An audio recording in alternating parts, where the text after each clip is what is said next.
Di depan pintu rumah sakit, aku berdiri dengan tubuh masih gemetar, bayi kecil terbungkus selimut biru di pelukan. Bau obat dan darah masih menempel di kulitku. Suamiku menatapku dari ujung kaki sampai kepala, lalu mengerutkan hidung seolah jijik. Tanpa banyak kata, ia mengeluarkan selembar uang 30.000 dan melemparkannya ke arahku. Kamu bau, Tal. Pulang sendiri saja naik bus. Aku malu kalau kamu masuk mobilku dengan keadaan begini.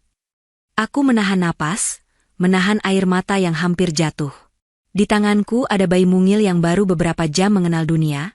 Di tangan lain ada selembar uang yang bahkan tidak cukup untuk menutupi rasa sakit di hati. Aku naik bus dengan langkah terhuyung, duduk di bangku belakang sambil memeluk anakku erat. Setiap guncangan jalan terasa menghantam jahitan di tubuhku. 2 jam kemudian, ketika aku akhirnya sampai di rumah kos ibu dan baru saja berbaring, handphoneku berdering keras. Nama suamiku muncul di layar. Saat kuangkat, yang terdengar bukan suara tenang, tapi teriakan panik bercampur tangis. Ia menyebut kecelakaan, perempuan lain, dan kalimat, Allah sedang menghukum aku, berulang kali. Ternyata, sebelum kita mulai cerita ini, tuliskan dulu di kolom komentar, dari kota mana kalian menonton cerita ini. Dan jangan lupa untuk like dan subscribe channel ini. Yang sudah subscribe, like dan komen semoga dimudahkan segala urusannya, dilapangkan rezekinya, disehatkan badannya, dan dikabulkan semua hajat dunia akhirat oleh Allah. Amin ya Rabbal Alamin. Sekarang mari kita mulai ceritanya. Aku tidak pernah menyangka, rasa sakit bisa bersisian begitu dekat dengan rasa bahagia. Di langit-langit ruang bersalin, lampu putih menyala terang. Udara bercampur bau obat, detak jarum jam dan bunyi alat medis. Tubuhku seperti dihantam ombak besar berkali-kali.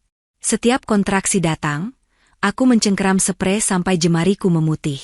Tarik napas, Butalitha, buang pelan-pelan, suara bidan terdengar di samping kanan. Aku menuruti, meski rasanya paru-paruku sudah tidak punya ruang. Keringat dingin mengalir di pelipis. Rambutku yang dulu selalu rapi kini menempel di dahi. Di sudut ruangan, koper bayi dengan baju-baju mungil warna merah jambu sudah menunggu, seolah tidak sabar menyambut pemiliknya. Sesekali aku melirik ke arah pintu. Raffi berdiri di sana dengan pakaian dinas kantornya, kemeja putih dan celana hitam. Lengan bajunya digulung sampai siku, seakan baru turun dari rapat penting. Ia menggenggam ponsel di tangan kiri, sesekali mengetik pesan cepat. Wajahnya tidak sepenuhnya menghadapku, lebih sering menunduk ke layar. Mas, panggilku lirih di sela kontraksi. Ia menoleh sebentar. Semangat, Tal. Kan sudah mau selesai, katanya, suara datar. Lalu pandangannya kembali jatuh ke ponsel. Aku menutup mata, mencoba fokus pada suara bidan. Dalam hati, aku berbicara pelan dengan Allah. Ya Allah, kalau memang ini cara MU menitipkan amanah, kuatkan aku. Jangan biarkan anakku lepas sebelum sempat kupeluk. Kontraksi terakhir datang seperti gelombang paling besar. Aku berteriak tanpa sempat menahan. Dunia menyempit menjadi rasa nyeri yang menyesak. Lalu tiba-tiba, ada kelegaan aneh, disusul tangis nyaring yang memecah udara. Alhamdulillah, bayinya perempuan, sehat, kata bidan dengan senyum lebar. Tangisku menyatu dengan tangis bayi itu. Saat tubuh kecil berbalut selimut merah jambu diletakkan di dadaku, semua sakit seperti menguap. Aku menatap wajahnya yang masih merah dan keriput, hidung kecilnya, bibir mungil yang terus mencari. Hai, Assalamualaikum, nak, bisikku, ini ibu. Jari-jarinya yang sangat kecil bergerak, seolah menjawab. Aku mencium keningnya. Air mata jatuh tanpa bisa kucegah. Mas, lihat, panggilku lagi, kali ini dengan suara lebih pelan karena lelah. Raffi mendekat, tapi langkahnya tidak selebar yang kubayangkan. Ia berdiri beberapa sentimeter dari ranjang, menatap bayi kami sekilas. Cantik, katanya singkat. Mirip kamu. Ada senyum tipis di bibirnya, tapi matanya tampak sibuk. Ponsel masih dalam genggaman, beberapa kali bergetar menandakan pesan masuk. Raffi melirik layar sambil cepat-cepat mematikan bunyi. Mas, boleh fotoin sebentar? Pintaku. Buat kenang-kenangan. Ia menghela napas kecil, lalu mengangkat ponsel. 1, 2 jepretan, tanpa banyak kata. Setelah itu, ia sibuk mengirim sesuatu entah ke siapa.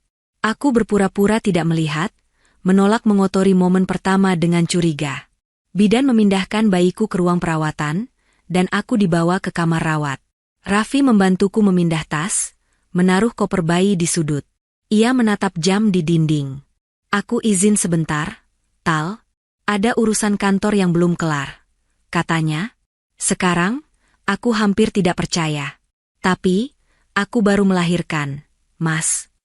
Justru karena itu, jawabnya enteng. Semua sudah beres di sini. Kamu tinggal istirahat. Kalau aku tidak menyelesaikan ini, bonus tahunku hangus. Kamu juga yang rugi, kan? Aku terdiam. Di antara rasa lelah dan sakit, aku masih bisa memikirkan beras dan susu bayi. Jadi aku hanya mengangguk. Baik, Mas. Hati-hati. Ia menepuk pelan pundakku. Kamu juga. Jangan drama dulu, ya. Anggap saja aku lembur. Katanya sambil tersenyum, tapi senyumnya tidak sampai ke mata. Ia kemudian melangkah keluar, meninggalkanku bersama suara mesin infus dan lampu yang redup. Beberapa jam setelah itu, perawat masuk membawa bayi mungilku. Ibunya boleh mulai menyusui, katanya ramah. Saat kulit bayi menyentuh kulitku, perasaan aneh memenuhi dada. Campuran takut dan sayang. Aku menyadari, mulai malam itu, hidupku sudah berubah selamanya. Ada manusia kecil yang sepenuhnya bergantung padaku. Aku menatap wajahnya. Nak, namamu siapa ya? Gumamku. Kami belum sempat membicarakan serius soal nama. Raffi terlalu sibuk dengan urusan kantor, sedangkan aku sibuk dengan rasa mual dan pusing di akhir kehamilan. Bagaimana kalau... Aila, bisikku. Supaya kamu jadi cahaya kecil di hidup ibu. Bayi itu menguap kecil, seolah mengiyakan. Aku tersenyum di tengah rasa perih. Di luar jendela, malam Jakarta berkelip dengan lampu jalan. Jauh di sana, mungkin Raffi masih berkutat dengan rapat atau telepon. Atau mungkin, seperti bisik tipis yang mencoba kutepis, ia sedang bersama seseorang yang membuatnya lupa bahwa di rumah sakit kecil ini ada istri yang baru saja mempertaruhkan nyawanya. Aku mengusir pikiran itu. Tidak mau merusak momen dengan prasangka. Saat itu aku masih percaya penuh bahwa lelaki 40 tahun yang kucintai akan memegang janji menjadi ayah dan suami terbaik. Aku tidak tahu, justru beberapa jam setelah momen paling sakral ini, di tempat yang sama, ia akan melempar uang 30.000 ke tanganku dan menyuruhku pulang naik bus. Pagi hari setelah melahirkan, sinar matahari menyelinap lewat tirai tipis kamar rawat. Aila tidur pulas di boks kecil samping ranjangku. Aku duduk perlahan, mencoba bangun untuk pertama kalinya. Seluruh tubuh rasanya berat, terutama di bagian yang baru dijahit. Pintu terbuka. Raffi masuk dengan kantong plastik berisi buah dan roti. Pagi, sapanya. Pagi, Mas, jawabku, berusaha tersenyum. Ia mencium keningku sekilas. Gimana, masih sakit? Lumayan, aku terkekeh hambar. Tapi lihat Aila, semua jadi terasa ringan. Raffi menoleh ke boks bayi. Iya, nanti kita foto keluarga. Aku sudah pesan kue untuk syukuran kecil. Ada sesuatu yang berbeda di wajahnya. Senyumnya memang ada, tapi matanya sering berpindah ke arah ponsel di meja. Notifikasi tidak berhenti berdenting. Ia beberapa kali membuka layar, mengetik cepat, lalu menaruhnya lagi. Mas, boleh aku lihat fotonya kemarin? Tanyaku, berharap bisa melihat momen pertama bersama Aila. Nanti saja di rumah, jawabnya cepat. Di sini sinyal jelek. Fotonya belum sempat ku-backup. Aku mengangguk, menahan kecewa yang terlalu kecil untuk diperdebatkan. Aku mengalihkan perhatian ke Aila. Raffi duduk di kursi, lebih sibuk dengan panggilan telepon yang ia terima bergantian. Iya, nanti aku ke kantor sebentar. Kudengar ia berkata pelan. Enggak apa-apa. Istriku sudah ada yang jaga. Aku menajamkan telinga saat nada suaranya berubah lebih lembut. Iya, nanti kita bahas lagi. Jangan sedih, ya. Lalu kriak kecil seperti tertawa. Begitu telepon ditutup, ia menyadari aku memandang. Klien kantor, jelasnya sebelum kutanya. Perempuan itu rewel. Oh, hanya itu yang keluar dari bibirku. Perempuan. Kata itu menggantung di udara. Menjelang siang, keluarga Raffi berdatangan. Mertua perempuan memeluk Aila dengan mata berkaca, tetapi ketika melihat kondisiku, alisnya sedikit mengerut. "Talitha, kamu belum mandi? Kok masih kelihatan kusam begini?" komentarnya. Aku tersenyum kaku. "Masih agak pusing, Bu. Nanti sore saya coba mandi." "Habis melahirkan itu harus wangi, dong. Suami kan baru dapat anak, jangan dibuat ilfel," sambung adik iparku sambil tertawa. Raffi ikut tertawa, seolah candaan itu biasa saja. "Nah itu, dengar tuh Tal," katanya. Di dalam hati, aku merasa seperti dikelilingi kaca-kaca tipis. Sedikit saja bergerak, semuanya bisa pecah. Jadi aku memilih diam. Malamnya, setelah semua pulang, ruangan menjadi sepi. Raffi duduk di kursi, menatapku lama. "Besok kamu boleh pulang," katanya. "Dokter sudah izinkan." "Alhamdulillah," aku lega. "Kamu yang antar aku dan Aila, kan, Mas?" Ia mengangguk, tapi tidak mantap. "Lihat nanti, ya. Aku ada meeting penting. Mungkin aku telat jemput. Kamu siap-siap saja dulu." Aku mencoba memahami. Sejak awal, Raffi selalu menomorsatukan pekerjaan, katanya demi masa depan keluarga. Aku menenangkan diri, mungkin hanya beberapa hari pertama ia masih canggung sebagai ayah. Aku tidak mau buru-buru menghakimi. Namun ada satu hal yang tak bisa kuganggu-gugat.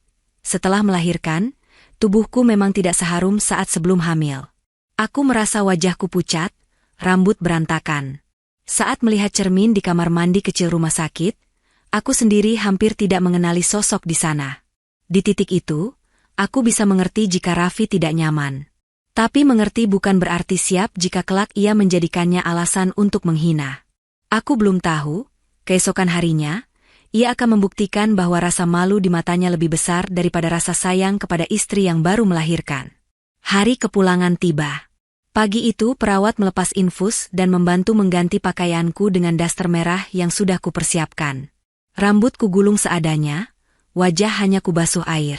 Setiap langkah menuju kursi roda membuat jahitan di bawah perut berdenyut, tapi aku memaksa tersenyum karena ingin pulang. "Suaminya sudah di luar, Bu," kata perawat. Jantungku berdebar. Aku membayangkan Raffi menunggu dengan mobil, pintu dibukakan, lalu kami pulang bertiga seperti keluarga kecil di sinetron.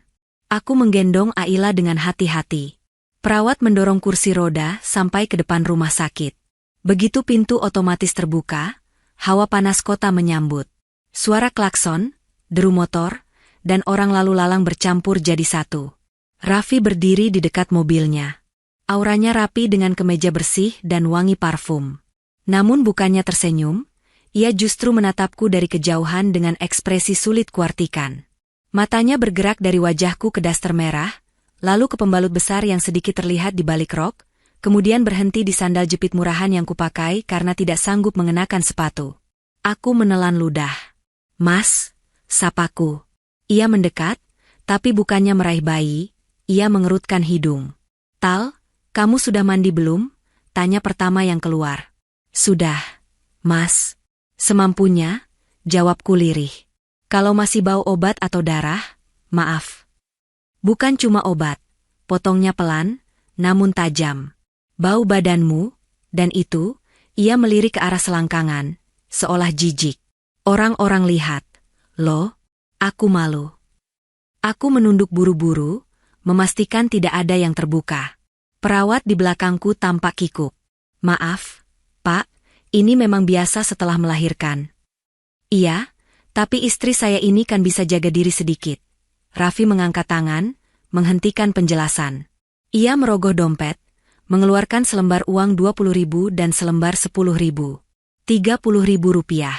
Tanpa pikir panjang, ia menyodorkannya ke arahku, bahkan lebih tepatnya, melempar ke pangkuan. "Ini ongkosmu. Pulanglah naik bus sama ibumu," katanya pelan tapi jelas. Aku ada meeting mendadak. Aku tidak mau masuk kantor dengan bau seperti ini menempel di mobil. Dunia seakan berhenti. Uang kertas itu jatuh di atas selimut biru Aila sebelum tergelincir ke tanganku. Perawat menoleh ke arahku, tampak ingin mengatakan sesuatu tapi takut. Beberapa orang yang lewat menoleh penasaran, lalu mengalihkan pandang seolah tidak ingin ikut campur. "Mas, aku baru lahiran." Suaraku bergetar. Aku tidak yakin bisa naik bus sendiri. Jahitanku masih sakit. Aila juga masih terlalu kecil. "Talitha, jangan lebay," Raffi mendesis. "Kamu kan bukan satu-satunya perempuan yang melahirkan. Banyak ibu-ibu kampung pulang naik angkot, tidak cerewet." Aku menggigit bibir. Air mata mulai menggenang, tapi aku menahannya. Di pangkuanku ada bayi yang mungkin bisa merasakan getaran tubuhku. Aku tidak ingin ia menghirup rasa takutku. "Kalau kamu tetap memaksa, ya sudah. Tunggu di sini sampai aku selesai meeting," lanjut Raffi. "Tapi jangan marah kalau aku baru balik malam." Pilihan yang ia berikan lebih mirip ancaman. Menunggu berjam-jam di kursi roda dengan bayi baru lahir, atau pulang sekarang dengan bus meski tubuhku belum sanggup. Dalam hitungan detik, aku harus mengambil keputusan yang akan selalu kuingat seumur hidup. Akhirnya aku menghela napas, menoleh ke perawat. "Mbak, boleh tolong panggil ibu saya di dalam?" tanyaku. Raffi mendengus, seolah lega karena aku memilih cara yang paling memudahkan dia. "Nah gitu dong, jangan manja." Beberapa menit kemudian, ibu keluar dengan wajah khawatir. Setelah mendengar penjelasan singkat, ia menatap Raffi dengan sorot mata yang tidak pernah kulihat sebelumnya, gabungan marah dan kecewa. "Kamu yakin membiarkan istrimu yang baru melahirkan pulang naik bus?" tanya ibu dingin. "Bu, saya ada kerja," Raffi menjawab tanpa rasa bersalah. "Lagian, saya sudah kasih ongkos, kan? Maaf, saya harus jalan." Ia menyalami ibu sekadarnya, lalu masuk ke mobil dan pergi begitu saja.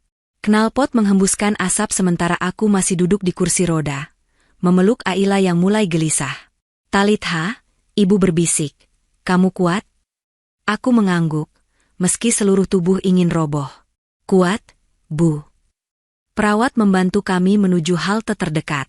Setiap langkah terasa seperti berjalan di atas paku.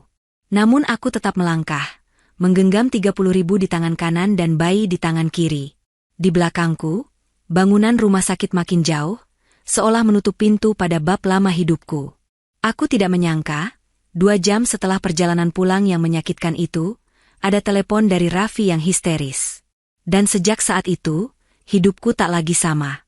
Halte di depan rumah sakit terasa jauh sekali dari pintu gerbang. Ibu berjalan di sampingku, satu tangannya memegang gagang kursi roda, satu lagi menahan tas dan koper. Aku memeluk Aila erat, takut sedikit saja guncangan akan membuatnya menangis. Panas aspal memantul sampai ke wajah. Setiap langkah kecil mendorong kursi roda, membuat jahitanku berdenyut. Aku bisa saja memutuskan kembali ke kamar rawat dan memaksa Raffi menjemput. Tapi ada sesuatu di dalam diriku yang sudah retak. Aku tidak ingin lagi memohon pada laki-laki yang baru saja melempar uang ke pangkuanku. Di halte, beberapa orang menoleh. Seorang ibu parubaya mendekat, menatap Aila dengan iba. "Baru lahiran, Bu?" tanyanya. Ibu mengangguk singkat. "Iya, Bu." "Loh, suaminya mana? Kok istri yang baru melahirkan dibiarkan naik bus?" tanya ibu itu lagi tanpa sadar menyentuh luka di hatiku. Ibu tersenyum tipis. "Ada urusan," jawabnya pendek, seolah tidak ingin menjelaskan. Ia menepuk bahuku pelan. "Sabar, Nak." Bus akhirnya datang. Sopir dan kernet membantu mengangkatku beserta kursi roda. Mereka menurunkan kursi di bagian belakang, menyisakan ruang untukku duduk. Ibu duduk di samping, menahan koper di kaki. Setiap bus melewati polisi tidur, rasa perih seperti ditarik dari dalam. Aku menggigit bibir sampai hampir berdarah, menahan agar tidak mengerang.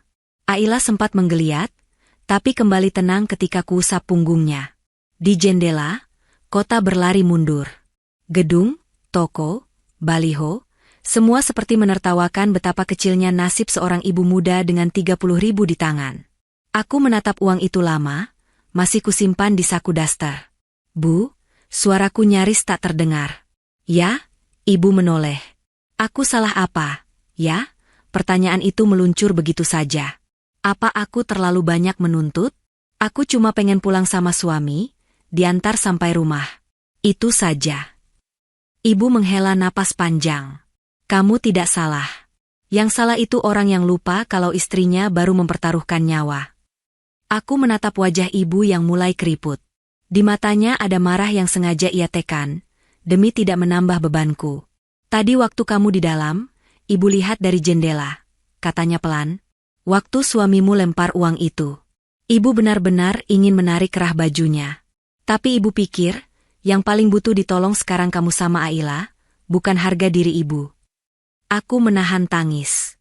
Kalau kubiarkan, mungkin aku akan meraung di dalam bus, menakuti penumpang lain.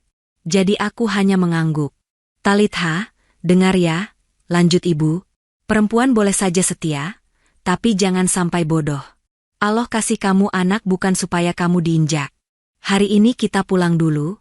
Besok, kalau kamu sudah agak kuat, baru kita pikirkan langkah selanjutnya. Bus berhenti beberapa kali. Orang naik turun, membawa cerita masing-masing. Ada bapak yang tertidur, anak sekolah yang tertawa, pedagang asongan yang menawarkan minuman. Hidup di luar sana berjalan seperti biasa, seolah tidak peduli ada satu ibu muda sedang belajar menelan penghinaan paling pahit dalam hidupnya. Ketika bus akhirnya berhenti di dekat gang menuju rumah kos, hari sudah condong ke sore. Ibu turun duluan, lalu Kernet membantu menurunkan aku dan Aila. Makasih ya, Bang, ucap ibu. Iya, Bu. Hati-hati. Istrinya baru lahiran, ya? Tanya Kernet setelah memperhatikan langkahku. Ibu mengangguk. Baru kemarin. Semoga sehat terus, Bu, katanya singkat, sebelum bus melaju lagi. Aku dan ibu menyusuri gang sempit. Beberapa tetangga melongok dari balik pintu, terkejut melihatku sudah membawa bayi. Mereka menyambut dengan ucapan selamat, tapi aku hanya bisa tersenyum tipis. Rasanya tubuhku tinggal sisa tenaga terakhir. Di depan pintu kamar kos, ibu berhenti. Sampai juga, katanya. Masuk pelan-pelan, jangan buru-buru duduk. Aku mengangguk, memeluk Aila yang masih terlelap. Di ruangan berukuran 3 kali 4 meter itu, kami akan memulai babak baru. Tanpa disadari, bus yang baru saja kuturuni bukan hanya mengantarku pulang, tapi juga membawa pergi sisa kepercayaan yang kuberikan pada Raffi. Begitu pintu kamar kos tertutup, dunia luar seperti hilang. Ruangan itu sederhana, sebuah dipan tipis, lemari kayu tua, kipas angin berdiri yang kadang berdecit, dan meja kecil penuh botol minyak telon yang disimpan ibu untuk calon cucu. Ibu memintaku berbaring. Turunkan Aila pelan-pelan di sini, katanya sambil menggelar kain bersih di atas kasur. Aku menurut. Begitu punggung menempel kasur, seluruh tubuhku berteriak minta istirahat. Aku baru sadar betapa tegangnya ototku selama perjalanan tadi. Ibu menatap wajahku lama. Kalau kamu mau nangis, nangis saja, bisiknya. Aku menggeleng, tapi begitu mataku bertemu mata Aila yang mulai membuka sedikit, air mata keluar sendiri. Bukan hanya 1-2 tetes, tapi mengalir deras tanpa bisa kucegah. Aku menutup wajah dengan telapak tangan, takut emosiku menular pada bayi. Ibu duduk di tepi kasur, memelukku bersama Aila. Cukup, nak, katanya. Jangan dipendam sendiri. Bu, kenapa Raffi bisa begitu? Suaraku pecah. Aku kan baru melahirkan anaknya. Apa aku sebau itu, Bu? Apa aku segitu memalukannya? Ibu mengusap rambutku. Bau atau tidak, itu bukan alasan untuk menghina. Orang yang benar-benar sayang akan menuntun, bukan melempar uang seperti sedang mengusir kucing. Aku terisak. Tadi di depan rumah sakit, semua orang lihat. Bu, aku malu sekali. Justru seharusnya dia yang malu, balas ibu tegas. Kamu sudah lakukan yang paling besar yang bisa dilakukan manusia, melahirkan. Kalau dia tidak bisa menghargai, berarti dia sedang diuji, bukan kamu. Beberapa saat kami hanya diam. Suara azan asar terdengar sayup dari musola ujung gang. Ibu mengangkat wajah, menghela napas. Talitha, ibu mau kamu janji satu hal, katanya. Apa, Bu? Jangan langsung memutuskan apa-apa dalam keadaan lemah begini. Jangan juga buru-buru memaafkan sampai kamu lupa luka yang kamu rasakan hari ini. Kita beri waktu. Lihat apakah dia benar-benar menyesal atau hanya takut kehilangan muka. Aku merenung. Kata-kata ibu menggantung di udara kamar yang sempit tapi hangat itu. Terus sekarang aku harus bagaimana? Tanyaku. Sekarang kamu fokus sembuh. Jawab ibu. Aila butuh ibunya yang kuat. Nanti kalau besok dia telepon, kita dengar dulu dia bicara apa. Kalau perlu, biar ibu yang menjawab. Aku terdiam, memikirkan kemungkinan Raffi justru tidak menelpon sama sekali. Bagaimana jika baginya kejadian hari ini biasa saja, tidak penting untuk dipikirkan? Ibu berdiri, mengambil air hangat di teko. Ayo, kita bersih-bersih sedikit, katanya. Bukan karena perkataan dia, tapi karena kamu memang berhak merasa segar. Ia membantu mengganti pembalut, mengelap tubuhku dengan handuk hangat, menyisir rambutku perlahan. Sentuhannya mengingatkanku pada masa kecil ketika aku sakit dan ia begadang di sampingku. Ibu nggak apa-apa, kok, kamu pulang ke sini, ucapnya. Kalaupun kamu harus memulai hidup dari kamar kos sempit ini, kita mulai bersama. Aku mengangguk sambil mengusap pipi. Di sudut ruangan, Aila mulai merengek kecil. Ibu menggendongnya dan menyerahkan ke pelukanku. Nih, calon penyemangatmu. Jangan biarkan dia melihat ibunya menyerah, kata ibu. Aku menatap wajah bayi yang masih merah itu. Di balik kelopak matanya yang tertutup, ada masa depan yang belum kami kenal. Mungkin di luar sana, Raffi sedang duduk di ruang rapat ber-AC dengan pakaian wangi, sama sekali tidak memikirkan bagaimana aku menahan sakit di bus. Atau mungkin ada sesuatu yang sedang terjadi tanpa ku ketahui. Aku belum tahu. Tepat 2 jam setelah aku memeluk Aila di kamar kos sempit ini, telepon dari Raffi akan mengguncang segala rasa marah dan sedih yang baru saja mulai kuredam. Waktu di kamar kos berjalan pelan seperti siput. Setelah tangis pertama reda, aku dan ibu sibuk dengan hal-hal kecil. Mengganti popok Aila, memanaskan air, mengatur baju bayi di sudut lemari. Setiap kali bergerak, jahitan di tubuhku mengingatkan bahwa aku baru saja melewati pintu antara hidup dan mati. Jam di dinding menunjukkan hampir pukul 5 sore. Aku berbaring miring, Aila menyusu dengan mata terpejam. Ibu duduk di samping, membaca wirid pelan. Sesekali ia menatapku, memastikan aku masih kuat. Bu, seandainya Raffi telepon, ibu mau bilang apa? Tanyaku lirih. Ibu lihat dulu dia ngomong apa. Jawabnya, kalau cuma minta maaf di mulut tapi hati tidak berubah, ya sama saja. Aku mengangguk pelan. Di dalam hati, sebagian diriku masih berharap Raffi akan menjemput, meminta maaf, mengatakan bahwa tadi dia hilaf. Mungkin ia capek, mungkin malu, mungkin aku mencari 1000 alasan untuk menutupi lukaku sendiri. Ketika mata hampir terpejam, handphone di meja tiba-tiba berdering keras. Nada dering yang biasanya terdengar biasa kini seperti alarm kebakaran. Jantungku melonjak. Nama, Raffi suami, muncul di layar. Ibu dan aku saling pandang. Angkat, nak, kata ibu pelan. Dengan tangan sedikit gemetar, aku meraih ponsel dan menekan tombol hijau. Assalamualaikum, ucapku. Yang terdengar bukan salam balasan, tapi napas tersengal dan suara panik. Talitha, kamu di mana? Suara Raffi bergetar. Di kos ibu, jawabku kaku. Kenapa? Allah. Ia hampir meraung. Mobilku, aku kecelakaan. Jalan tol, ban pecah, mobil muter, ada truk, aku hampir mati. Aku tercekat. Mas, pelan-pelan. Kamu di mana sekarang? Di rumah sakit lain. Bukan rumah sakitmu tadi. Aku cuma luka sedikit. Tapi, dia parah, Siapa, dia? Tanyaku tanpa sadar. Ibu menajamkan pendengaran. Hening sesaat. Di seberang sana, hanya terdengar suara monitor dan langkah orang. Raf, siapa yang bersamamu? Desaku, kali ini lebih pelan namun menembus. Nadia, jawabnya akhirnya, lirih. Klien kantor. Aku tadi antar dia. Habis meeting, dia minta diantar sebentar. Aku pikir tidak apa-apa. Tapi di jalan, truk itu. Allah, kalau kamu lihat mobilnya, kamu pasti pikir aku sudah mati. Dadaku sesak. Nama Nadia bukan nama asing. Raffi pernah menyebutnya sebagai klien penting, perempuan karir cantik yang sering mengundang tim kantor makan malam. Setiap kali kusebut namanya, Raffi tertawa dan bilang aku cemburu buta. Tal, aku takut. Suara Raffi bergetar lagi. Tadi sopir taksi yang nolong bilang, mungkin ini teguran karena aku ninggalin istri baru melahirkan. Aku baru ingat, kamu, Aila. Bus. Allah marah, Tal. Air mataku menetes, tapi bukan hanya karena kasihan. Ada marah yang ikut terbawa. Mas, luka kamu bagaimana? Tanyaku, mencoba tetap waras. Cuma lecet di tangan. Tapi Nadia, dia masih di ruang operasi. Keluarganya sudah datang. Mereka lihat aku, mereka tahu semuanya.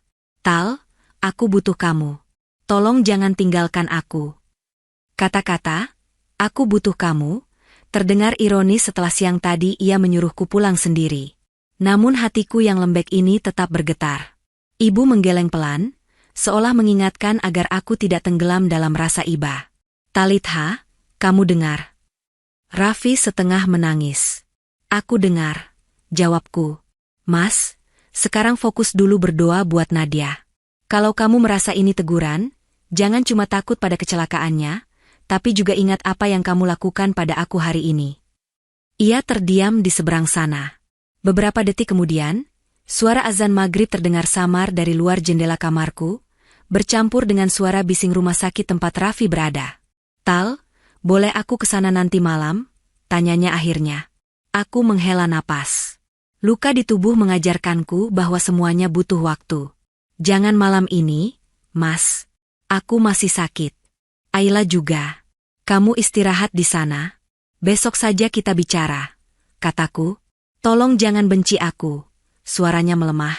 Aku belum tahu apa yang akan aku rasakan besok. Jawabku jujur. Sekarang aku tutup dulu. Aila nangis. Sebelum menutup telepon, aku sempat mendengar Raffi menangis pelan. Entah untuk Nadia, untuk dirinya sendiri, atau, semoga, untuk luka yang ia buat di hatiku. Tapi malam itu, aku memilih menutup ponsel dan memeluk Aila yang mulai rewel, memusatkan diri pada makhluk kecil yang menjadi alasan aku masih bernapas. Pagi berikutnya, matahari belum tinggi ketika pintu kamar kos diketuk keras. Ibu yang sedang menyiapkan sarapan kaget, menjatuhkan sendok. Aku masih berbaring dengan Aila di pelukan.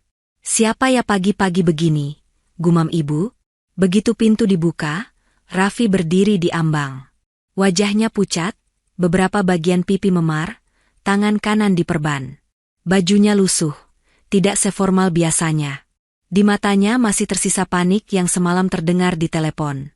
Assalamualaikum, Bu, suaranya serak. Waalaikumsalam, jawab ibu pendek. Tatapannya tajam. Raffi melangkah masuk pelan, seolah takut ruangan sempit itu menolaknya. Matanya langsung mencari diriku. Aku menyangga tubuh dengan bantal, berusaha terlihat sedikit tegap meski masih lemah. Tal, ia mendekat. Boleh aku duduk? Ibu memotong.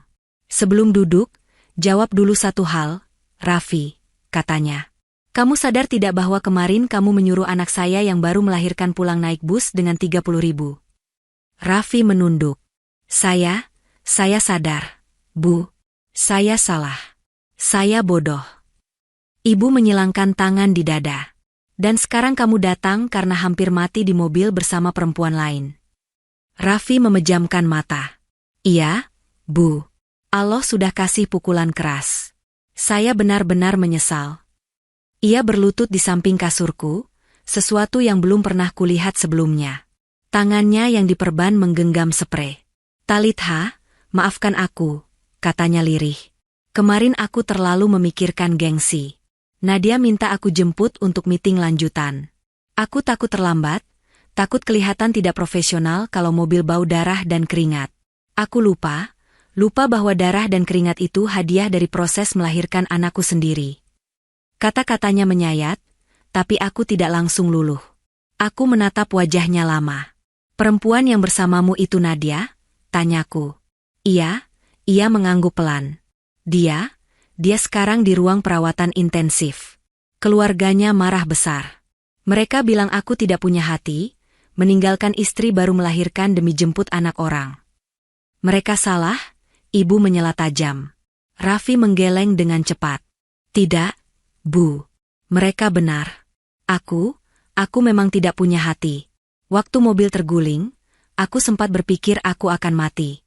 Dan hal pertama yang muncul di kepala, bukan istri atau anakku, tapi bagaimana kaki Nadia terjepit dashboard. Aku terlalu jauh, Bu. Hening merayap di ruangan. Suara kipas angin berdecit pelan. Aila yang tertidur di sampingku mengerutkan dahi, seolah ikut merasakan ketegangan. Talitha, Raffi menatapku lagi. Kalau kamu mau benci aku, silakan. Tapi tolong jangan pisahkan aku dari Aila. Aku akan lakukan apa saja untuk memperbaiki semuanya. Aku menarik napas panjang. Ada bagian dari diriku yang ingin menjerit, mengungkit satu-satu penghinaan yang kuterima. Tapi ada juga bagian lain yang mengingat bahwa di balik semua keburukan, masih ada seorang ayah untuk anakku. Keduanya saling tarik-menarik di dada. Mas, suaraku pelan, aku bukan hakim. Aku juga bukan malaikat. Aku cuma perempuan yang kemarin kamu suruh pulang naik bus. Hari ini aku terlalu lelah untuk memikirkan masa depan pernikahan kita. Raffi menunduk, mungkin kecewa karena tidak mendapat jawaban jelas. Jadi sekarang kamu mau apa? Tanyaku. Ia berpikir sebentar. Bolehkah aku membantu merawatmu di sini beberapa hari? Aku ingin menebus sedikit saja kesalahan. Aku akan tinggal di rumah orang tua, tapi setiap hari aku ke sini. Aku tidak pantas minta kamu langsung pulang ke rumah kami. Ibu menatapku, seolah memberikan keputusan di tanganku. Untuk pertama kalinya, posisiku bukan lagi gadis muda yang harus mengikuti kata-kata suami. Keputusan ini benar-benar milikku.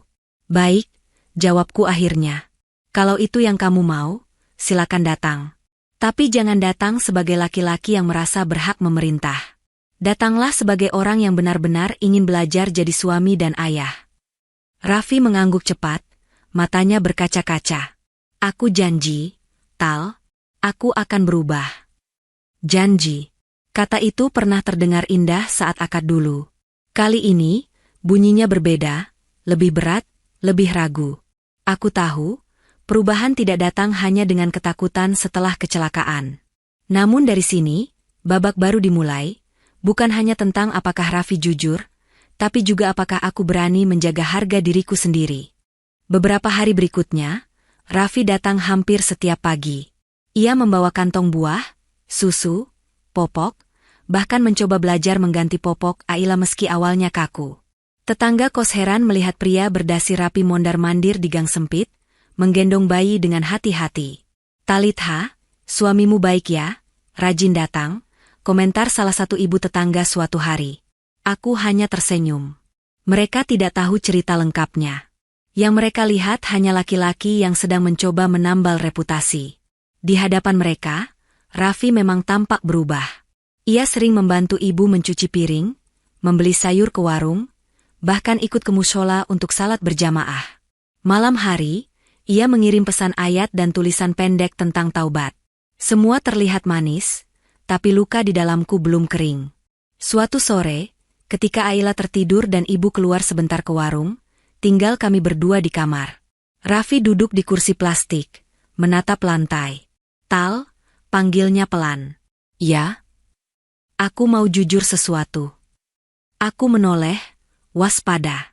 Waktu pertama kali aku minta maaf kemarin, sebagian diriku masih sibuk memikirkan bagaimana caranya menyelamatkan nama baikku di depan keluarga Nadia, katanya. Tapi setelah beberapa hari dekat dengan Aila, aku mulai takut kehilangan hal lain, keluarga ini. Kamu, ibu, Aila. Rasa takut itu beda dengan takut kehilangan pekerjaan. Aku diam, menunggu. Kemarin malam aku salat, Tal, lanjutnya. Aku jarang sekali sujud lama. Tapi entah kenapa, aku tidak bisa berhenti minta ampun. Terbayang wajahmu duduk di bangku bus dengan perut masih sakit.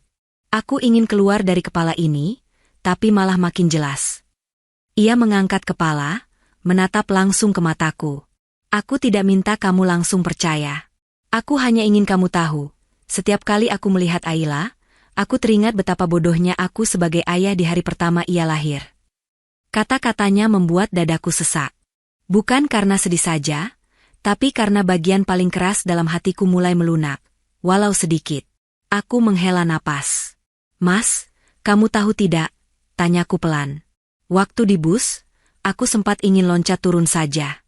Bukan karena ingin mati, tapi karena rasanya semua orang menatapku dengan kasihan. Aku malu. Aku merasa seperti sampah yang dibuang. Kalau bukan karena Aila dipelukan, mungkin aku sudah. Suaraku tercekat, tidak sanggup melanjutkan. Raffi menutup wajah dengan kedua tangan. Bahunya berguncang. Maaf, Tal. Maaf, ia berulang-ulang mengucap. Kalau kamu mau benci, aku rela. Tapi tolong jangan benci dirimu sendiri. Kejinya aku jangan sampai membuatmu merasa tidak berharga. Air mata menetes lagi.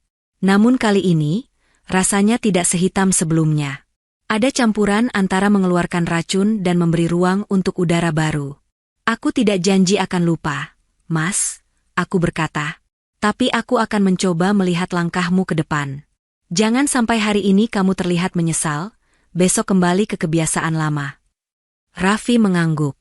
Kalau suatu hari kamu lihat aku mulai kembali kasar, tolong ingatkan tentang hari 30.000 itu, katanya. Biar aku tahu, kalau aku jatuh ke lubang yang sama. Pembicaraan kami berhenti ketika Aila menangis. Raffi berdiri cepat, menggendongnya dengan cekatan. Ayo sini, Aila. Ayahmu yang bodoh mau belajar jadi manusia, gumamnya. Aku memperhatikan dari kasur. Di antara rasa sakit di tubuh, ada sedikit hangat yang menyusup. Tapi perjalanan masih panjang. Di luar kamar kos, badai lain sedang menunggu. Badai bernama keluarga besar, mertua, dan tentu saja, keluarga perempuan yang kecelakaan bersama Raffi. Minggu berikutnya, aku sudah cukup kuat untuk berjalan perlahan tanpa terlalu meringis. Ibu memutuskan saatnya memberi kabar resmi ke mertua bahwa aku dan Aila tinggal sementara di kosnya. Selama ini, Raffi memang sudah bercerita, tapi dengan versinya sendiri. Suatu siang, mertua dan adik ipar datang. Suasana kamar kos yang sempit mendadak terasa sesak. Mertua memakai kebaya rapi, adik ipar dengan tas bermerek tergantung di lengan. Assalamualaikum, suara mertua datar. Waalaikumsalam, jawabku dan ibu bersamaan. Mertua langsung menghampiri Aila yang sedang tidur di boks kecil. Cucuku, ia membelai lembut. Senyum tulus muncul di wajahnya ketika menatap bayi itu. Namun begitu menoleh padaku, garis bibirnya kembali mengeras. Talitha, ibu dengar kamu pulang naik bus setelah melahirkan, katanya to the pound. Apa itu benar? Aku menelan ludah, melirik Raffi yang berdiri canggung di sudut. Benar, Bu. Rapih, adik iparku menyahut dengan nada sinis. Zaman sekarang, perempuan terlalu baper. Naik bus saja dianggap penindasan. Ibu tak tahan. Mbak, anak saya ini baru beberapa jam melahirkan, badan masih luka. Menurut Mbak, wajar kalau suami menyuruh pulang naik bus dengan uang 30.000. Mertua mengangkat tangan, menenangkan. Sudahlah, jangan dibesar-besarkan. Mungkin waktu itu Raffi lagi emosi. Bukan, Bu, aku akhirnya angkat bicara. Suaraku bergetar, tapi aku tidak mau diam lagi. Dia bilang aku bau, malu kalau aku masuk mobilnya. Itu bukan soal transport, tapi soal harga diri. Ruangan hening beberapa detik. Raffi menunduk semakin dalam. Mertua mendesah, duduk di kursi plastik. Talitha, menikah itu butuh banyak sabar. Laki-laki kadang ucapannya memang keras. Kamu jangan terlalu mengambil hati. Lagi pula, sekarang dia menyesal, kan? Dia hampir mati di jalan. Anggap saja Allah sudah menegur. Aku menatapnya tak percaya. Jadi, Bu pikir, hinaan itu wajar? Tanyaku, kali ini tanpa bergetar. Ibu tidak bilang wajar, jawabnya. Tapi kalau kamu terus mengungkit, kapan rumah tanggamu damai? Perempuan itu harus pandai menutup aib suami. Ibu hampir bangkit dari kursinya, tapi aku menahan tangannya. Bu, biar aku yang jawab, bisikku.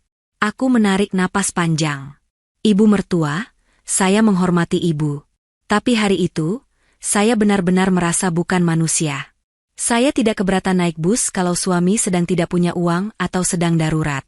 Tapi dia meninggalkan saya demi menjemput perempuan lain. Menurut saya, itu bukan aib yang harus saya tutupi sendirian. Adik ipar tertawa sinis. Ih, tega banget. Nadia kan klien penting. Kalau bukan karena kecelakaan, perusahaan Raffi bisa dapat proyek besar. Iya, sambung mertua, kamu harus lihat dari sisi itu juga, Talitha. Dia kerja untuk masa depan kalian. Aku menatap Aila yang masih tidur. Masa depan seperti apa, Bu? Kalau dimulai dengan merendahkan ibunya sendiri, kalimat itu keluar begitu saja. Raffi akhirnya angkat suara. Ibu, jangan salahkan Talitha. Semua ini memang salah saya. Saya yang suruh dia pulang naik bus, saya yang jemput Nadia. Kalau mau marah, marah ke saya. Mertua memandang Raffi dengan campuran sayang dan kesal. Kamu juga, Fik. Sudah besar, jangan bikin masalah begini, gerutunya. Pertemuan itu berakhir tanpa pelukan hangat. Mereka pulang dengan janji, akan memikirkan yang terbaik, yang artinya memintaku cepat-cepat melupakan semua. Tapi aku sudah memutuskan, kali ini, aku tidak akan menghapus luka demi kenyamanan orang lain. Luka itu harus tetap terlihat, agar aku ingat sampai di mana batas yang boleh kulewati. Di luar kamar kos, konflik lain sedang menunggu, keluarga Nadia yang menuntut tanggung jawab. Dan lagi-lagi, Raffi datang padaku, meminta bantuan. Beberapa minggu setelah kelahiran, tubuhku mulai terasa lebih ringan. Jahitan di bawah perut tidak lagi seperti dulu, meski masih berdenyut kalau terlalu lama berdiri.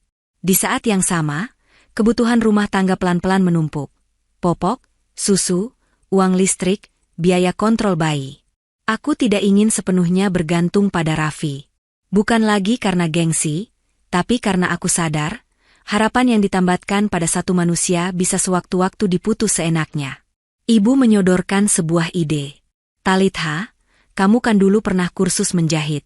Bagaimana kalau kita coba terima pesanan kecil-kecilan? Usulnya. Aku terdiam, membayangkan suara mesin jahit lama milik ibu yang kini teronggok di pojok ruangan. Baju bayi, misalnya, lanjut ibu. Tetangga sini banyak yang punya anak kecil. Kalau hasilnya rapi, mereka pasti mau pesan. Ide itu menyalakan sesuatu di dalam diriku. Sejak hamil, aku merasa kehilangan jati diri. Tidak bekerja, tidak punya penghasilan, hanya bergantung pada mood swing suami. Menjahit mungkin bisa menjadi cara pelan-pelan mengikat kembali serpihan harga diriku. Aku mulai dari hal kecil. Kami membeli beberapa meter kain katun murah. Ibu menunjukkan lagi cara membuat pola, mengukur, menjahit lurus. Aila tidur di ayunan kain yang digantung di sudut, ditemani suara dengung mesin jahit. Awalnya, hasil jahitanku berantakan. Jahitan miring, ukuran tidak pas. Tapi ibu sabar membetulkan satu persatu. Namanya juga jahitan pertama setelah lama berhenti. Katanya, tetangga yang melihat mulai tertarik. Kalau bisa jahitkan gurita bayi, saya pesan, kata seorang ibu. Pelan-pelan, pesanan datang. Uang yang kuterima tidak banyak, tapi cukup untuk membeli kebutuhan kecil tanpa harus menadahkan tangan pada Raffi. Setiap kali menyelipkan lembaran uang di dalam dompet, ada rasa hangat di dada. Aku merasa sedang menjahit kembali sesuatu yang pernah dirobek, kepercayaan pada diriku sendiri.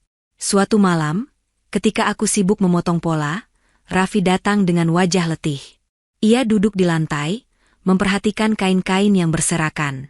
Kamu sibuk sekali sekarang, komentarnya. Alhamdulillah ada pesanan, jawabku tanpa menoleh. Baguslah, katanya. Aku sendiri juga lagi pusing. Keluarga Nadia menuntut ganti rugi. Kantor memintaku menyelesaikan secara kekeluargaan. Mereka bilang, kalau kasus ini sampai menyebar, proyek bisa batal dan aku yang jadi kambing hitam. Aku berhenti menggunting. Jadi sekarang kamu mau bagaimana? Tanyaku, tetap fokus pada kain. Aku butuh kamu, Tal, katanya lirih. Aku butuh kamu untuk menemaniku ketika bicara dengan keluarga mereka. Kalau aku datang sendiri, mereka akan menganggap aku laki-laki yang tidak menghargai keluargaku. Aku menatapnya. Dan kalau aku datang, mereka akan melihat aku sebagai istri yang pemaaf, Begitu? Tanyaku datar. Bukan begitu, Raffi gelagapan. Ya, itu juga. Tapi lebih dari itu, aku merasa tenang kalau kamu ada. Aku menghela napas pelan. Di satu sisi, aku muak dijadikan tameng. Di sisi lain, aku memikirkan Aila. Jika Raffi kehilangan pekerjaannya, masa depan anakku juga ikut terguncang. Aku tidak bisa jawab sekarang, kataku akhirnya. Besok saja kita bicara. Aku masih harus menyelesaikan jahitan ini. Raffi mengangguk, menyerah. Ia menggendong Aila sebentar, lalu pamit. Setelah ia pergi, aku menatap jahitan kain di tanganku. Benang-benang halus yang menyatu membuat selembar kain menjadi baju. Di dalam hati, aku bertanya pada diri sendiri, apakah hatiku juga bisa dijahit ulang seperti itu? Luka besar di hari 30.000 itu belum tertutup. Tapi aku tidak ingin selamanya berdarah. Aku memutuskan satu hal. Jika aku akan berdiri di samping Raffi di depan keluarga Nadia nanti, itu bukan karena aku lemah, tetapi karena aku memilih memikirkan masa depan Aila. Bedanya, kali ini aku tidak akan diam. Jika ada yang perlu dikatakan, aku akan mengatakannya. Aku tidak mau lagi menjadi sosok yang hanya menunduk ketika diinjak. Beberapa hari setelah kecelakaan, suasana di rumah semakin tegang. Raffi sering pulang larut dengan wajah kusut. Aila mulai tumbuh, matanya sudah bisa mengikuti gerak mainan yang kusemprot-simprat di depan wajahnya. Di satu sisi ada kehidupan baru yang hangat, di sisi lain badai di luar rumah makin keras. Suatu malam, saat aku sedang melipat baju bayi di kasur, Raffi duduk di ujung dipan. Kali ini tanpa senyum, tanpa basa-basi. Ia menyerahkan selembar kertas fotokopi yang sudah agak lecek. Ini, katanya pendek. Aku mengernyit, mengambil kertas itu. Di situ tertulis semacam kronologi kejadian kecelakaan, ditulis oleh keluarga Nadia. Di bawahnya, ada kalimat yang membuatku menarik napas panjang. Pihak keluarga meminta ganti rugi dan permintaan maaf resmi dari Raffi di depan keluarga besar, sekaligus klarifikasi status hubungan Raffi dan Nadia. Mereka pikir kalian ada hubungan? Tanyaku pelan. Raffi mengangguk, wajahnya menegang. Mereka lihat chat, Tal. Pesan-pesan yang dulu aku anggap bercanda. Ternyata buat mereka itu bukti. Dadaku perih. Aku tidak perlu membaca isi chat itu untuk mengerti. Cara Raffi menyebut nama Nadia selama ini saja sudah cukup menjadi petunjuk. Kantor bagaimana? Tanyaku lagi. Atasan marah.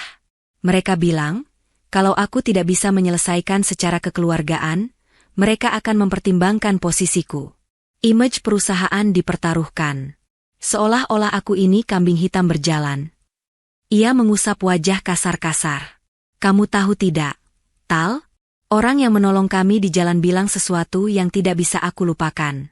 Dia bilang, mungkin ini cara Allah menampar lelaki yang lupa rumah. Sejak itu, kata-kata itu memutar terus. Aku menatapnya lama. Terus kamu mau apa? Raffi menelan ludah. Keluarga Nadia minta aku datang ke rumah mereka akhir pekan ini. Mereka ingin bertemu aku sebagai suami orang, bukan sebagai laki-laki bujang yang bebas main. Mereka bilang, kalau istriku tidak datang, mereka anggap aku tidak menghargai pernikahan sendiri. Aku menghela napas. Jadi akhirnya jelas, aku dibutuhkan sebagai bukti bahwa ia masih punya rumah, masih punya istri, meski rumah itu sempat ia tinggalkan dengan mudah. Jadi kamu butuh aku? Kupastikan. Aku butuh kamu, Tal, jawabnya langsung. Bukan hanya sebagai simbol. Aku butuh kamu untuk mengingatkan aku bahwa aku punya sesuatu yang harus dijaga. Kalimat itu menggantung di udara kamar. Di antara tumpukan baju bayi, mesin jahit di sudut, dan napas halus Aila yang tertidur, aku merasa berada di tengah jurang keputusan. Malam harinya, setelah Raffi pulang ke rumah orang tuanya, aku dan ibu duduk berdua. Mesin jahit kupindahkan ke sudut, tugas menjahit berhenti sementara. Pembicaraan ini lebih mendesak daripada pesanan baju bayi. Ibu sudah dengar semuanya, kata ibu pelan. Kamu diminta menemani suamimu ke rumah keluarga perempuan itu. Aku mengangguk, menatap ujung kaki sendiri. Kalau aku tidak datang, posisi Raffi di kantor makin gawat. Kalau ia kehilangan pekerjaan, Aila juga kena imbasnya. Kalau kamu datang, bisa tidak hati kamu tidak terkoyak, balas ibu. Aku diam. Di kepalaku terbayang adegan yang mungkin terjadi. Ruangan besar, keluarga Nadia duduk berjajar, aku duduk di samping Raffi sambil menahan wajah datar, semua mata menilai. Bu, aku benci waktu Raffi melempar uang ke pangkuanku. Akhirnya aku berkata. Tapi aku juga tidak bisa pura-pura tidak peduli kalau sekarang Allah sedang mengajar dia dengan cara lain. Aku ingin dia belajar, tapi aku tidak ingin kehilangan diriku sendiri di proses itu. Ibu terdiam beberapa saat, lalu berkata, kalau kamu memutuskan datang, datanglah dengan syarat. Bukan syarat yang diucapkan di depan mereka, tapi syarat di dalam hatimu. Bahwa kamu datang bukan untuk menyelamatkan gengsi suami, tapi untuk menjaga masa depan anak. Kalau nanti mereka menyalahkan aku, tanyaku. Kamu jawab dengan tenang. Jawab ibu, kamu sudah cukup sering diam. Sekarang waktunya bicara, tapi tetap dengan cara yang terhormat. Keputusan itu tidak mudah, tapi malam itu aku menutup mata di atas sajadah dengan satu doa. Ya Allah, kalau aku datang ke rumah mereka nanti, lindungi lidahku dari kebohongan dan lindungi hatiku dari tunduk pada sesuatu yang tidak Engkau ridha. Pagi harinya, aku memberitahu Raffi. Aku akan datang, kataku, tapi ada syarat. Raffi menajamkan telinga. Apa saja, Tal? Sebutkan. Aku tidak mau kamu menyuruhku tersenyum seolah tidak ada apa-apa, ucapku tegas. Kalau ada pertanyaan yang menyudutkan, aku akan jawab dengan jujur. Aku tidak akan menutup luka demi membuatmu terlihat lebih baik. Raffi mengejap, mungkin tidak menyangka. Asalkan kamu tidak menghina mereka, aku terima, katanya akhirnya. Aku tidak akan menghina. Aku hanya akan menceritakan kenyataan. Jawabku. Hari itu, aku mulai menyiapkan diri. Bukan dengan make-up tebal atau busana mewah, tetapi dengan hati yang harus kuat ketika semua mata menatap. Saat menyusui Aila malam itu, aku membisikkan di telinganya, besok ibu pergi sebentar, nak. Mudah-mudahan setelah ini langkah kita lebih jelas. Rumah keluarga Nadia jauh lebih besar dari bayanganku. Halaman luas, mobil berjejer di carport, pintu kayu kokoh dengan ukiran rumit. Di teras, beberapa sepatu tertata rapi, tanda rumah sedang penuh tamu. Aku melangkah pelan, menggenggam tas kecil. Di dalam tas, selain dompet, ada foto Aila dan selembar kertas doa yang ibu selipkan. Raffi berjalan di sampingku, wajahnya tegang, lebih tegang dari hari menikah dulu. Pintu dibuka oleh seorang perempuan paruh baya dengan mata tajam. Kamu Raffi? Tanyanya. Iya, Bu, Raffi menunduk. Ini istri saya, Talitha. Tatapan perempuan itu mengarah padaku, naik turun, menilai dari ujung jilbab sampai ujung rok. Entah ia mencari jejak kesalahan di wajahku, atau hanya sekadar menakar. Masuk, katanya singkat. Ruang tamu luas berwarna krem penuh dengan anggota keluarga. Ada ayah Nadia yang berwibawa, adik-adiknya, beberapa kerabat. Di salah satu sudut, foto Nadia terpajang, tersenyum dengan toga wisuda.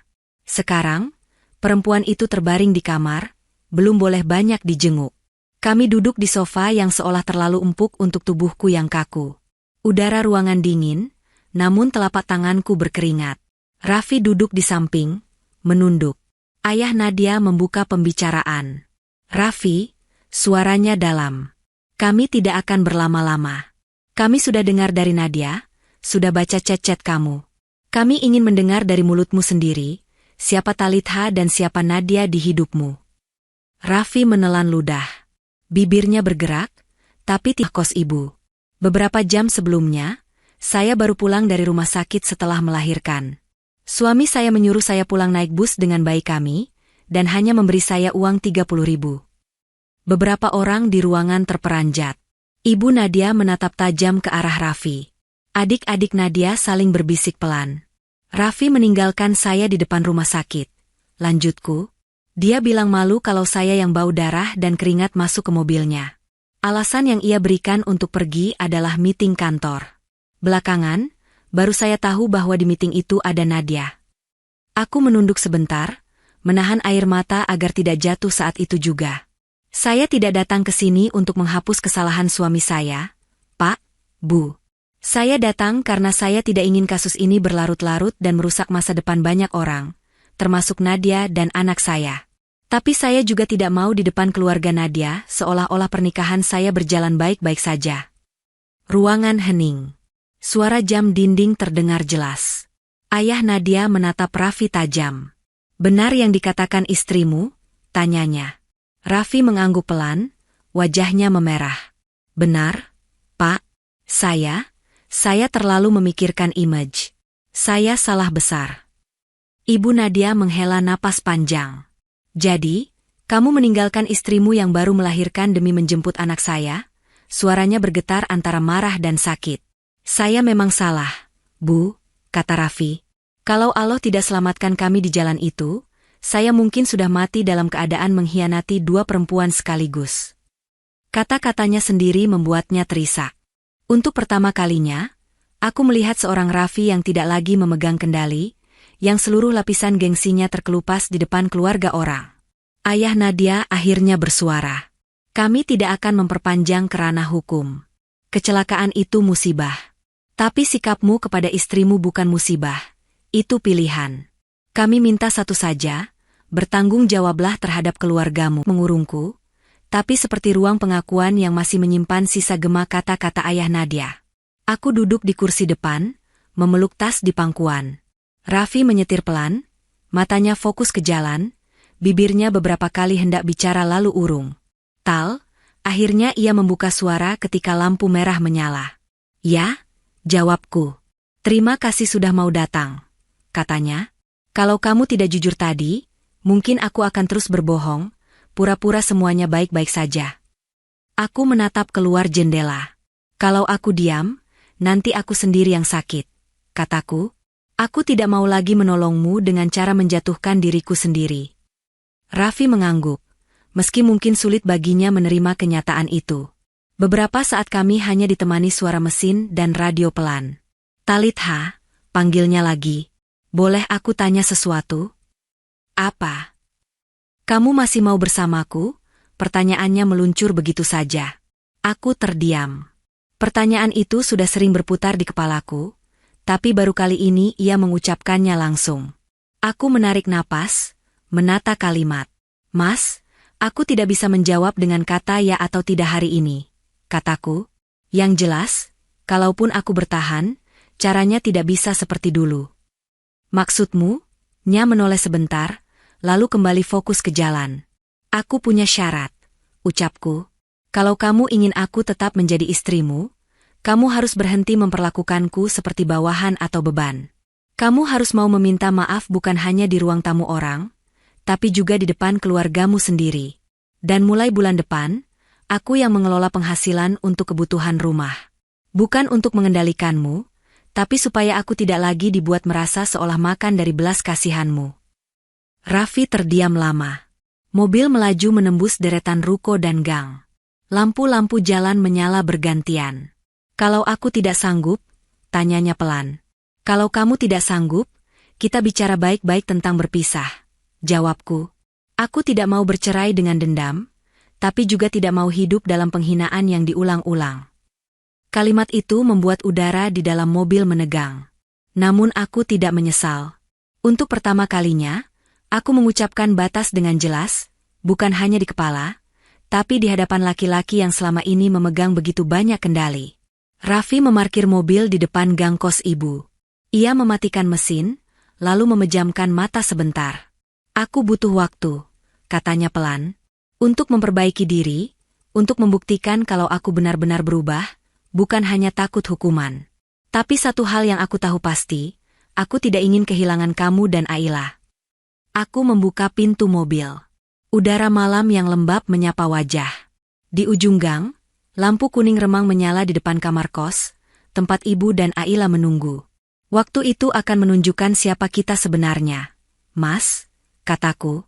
"Kalau Allah memang masih mengizinkan kita bersama, kita akan bersama dengan cara yang lebih sehat. Kalau tidak, berarti ada jalan lain yang harus kuambil."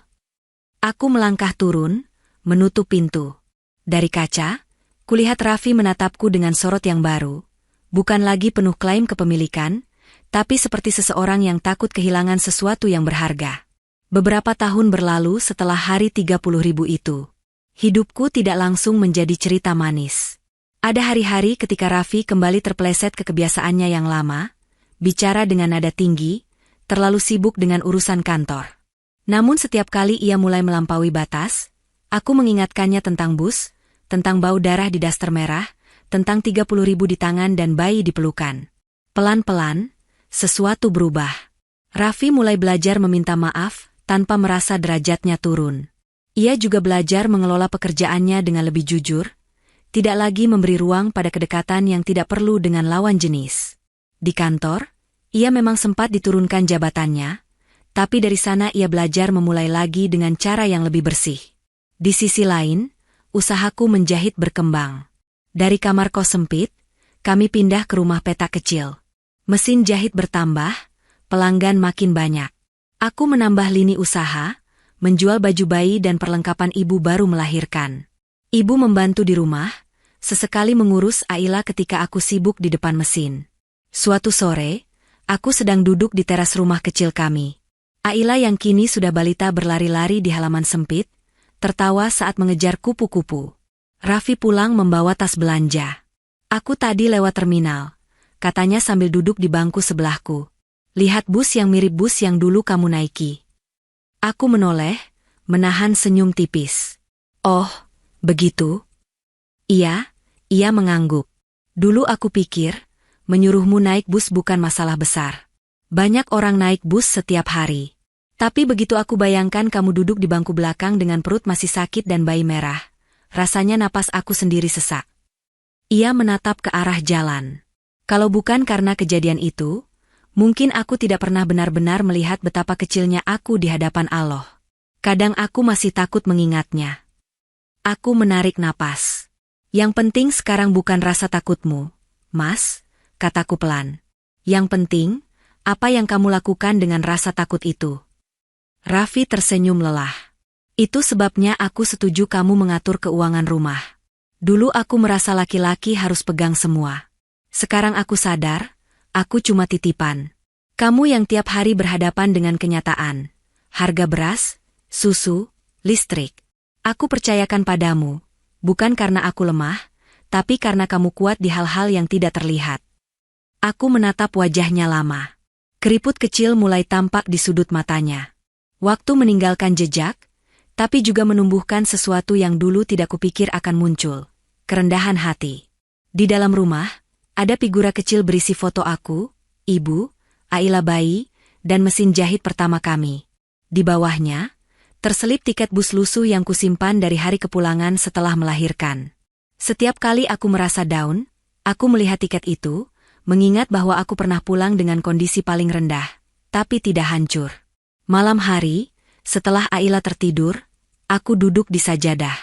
Raffi di sampingku, membaca doa pelan. Rumah kami kecil, dindingnya tipis, tapi malam itu aku merasa ruang ini cukup luas untuk memuat rasa syukur. Ya Allah, bisikku, terima kasih karena tidak membiarkanku tetap buta ketika dihina. Terima kasih juga karena tidak langsung memutus rumah tangga ini, tanpa memberi kesempatan belajar. Kalau suatu hari engkau menulis jalan kami berbeda, kuatkan aku. Kalau engkau tetap menjaga kami dalam satu atap, lindungi kami dari saling menyakiti. Setelah salat, aku keluar sebentar ke teras. Angin malam menyentuh wajah. Di kejauhan, terdengar suara bus lewat, klaksonnya menggema. Aku tersenyum kecil. Bus itu pernah menjadi saksi betapa rendahnya aku diperlakukan. Kini, suaranya menjadi pengingat bahwa aku pernah memilih pulang, bukan menyerah. Bahwa di hari paling lemah, aku tetap menggenggam bayi di pelukan, tetap melangkah meski setiap guncangan menyakitkan. Aila keluar sambil mengucek mata. Ibu belum tidur? Tanyanya. Sebentar lagi, jawabku sambil mengangkatnya ke pangkuan. Ibu cuma lagi mengingat sesuatu. Ingat apa? Ia mendongak. Aku mencium keningnya. Ingat hari ketika Allah menunjukkan bahwa ibu ternyata lebih kuat daripada yang ibu kira. Kami masuk kembali ke dalam rumah. Pintu kututup pelan. Di balik pintu itu, ada cerita tentang perempuan muda bernama Talitha yang pernah dihina bau setelah melahirkan, pernah diusir pulang naik bus dengan 30.000, tapi memilih bangkit sebagai ibu yang tahu betul nilai dirinya. Dan di luar sana, bus-bus tetap melaju, membawa banyak orang dengan cerita masing-masing. Mungkin ada perempuan lain yang sedang duduk di bangku belakang menahan tangis. Jika suatu hari kisahku sampai ke telinganya, aku berharap ia tahu satu hal. Ditinggalkan suami itu menyakitkan, tapi ditinggalkan kepercayaan pada diri sendiri jauh lebih berbahaya. Selama masih bisa melangkah, sekecil apapun langkah itu, selalu ada jalan pulang yang Allah bukakan.